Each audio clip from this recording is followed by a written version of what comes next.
తాబేలు నిజానికి ప్రతి ఇంటిలో ఉండాలి. మనకి ఇప్పటికీ దేవాలయాల్లో తాబేళ్ళు ఉంచుతారు. ప్రతి దేవాలయంలో తాబేలు ఉంటుంది. పూర్వం ప్రతి నూతిలో ఒక తాబేలు నుంచేవారు. ఎందుకు తాబేటి నుంచుతారో తెలుసా? తాబేటి యొక్క దర్శనము మంగళ దర్శనం.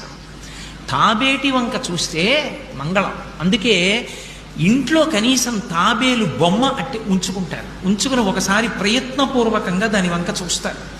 ఎందుకు తాబేలు ఇంట్లో ఉంచుకోవాలి అంటే దాంట్లో ఒక రహస్యం ఉంది. దీక్ష అని ఒక మాట. దీక్ష అన్న మాట దేనికి అన్వయం అవుతుంది అంటే యజ్ఞానికి అన్వయం అవుతుంది. యజ్ఞం చేసేటటువంటి వాడు దీక్ష స్వీకరిస్తాడు. దీక్షా స్వీకారం చేశాడు అంటే ఇంటి లోపలికి మళ్ళీ వెళ్ళరు.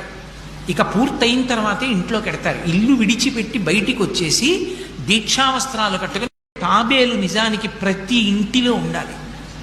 మనకి ఇప్పటికీ దేవాలయాల్లో తాబేళ్ళు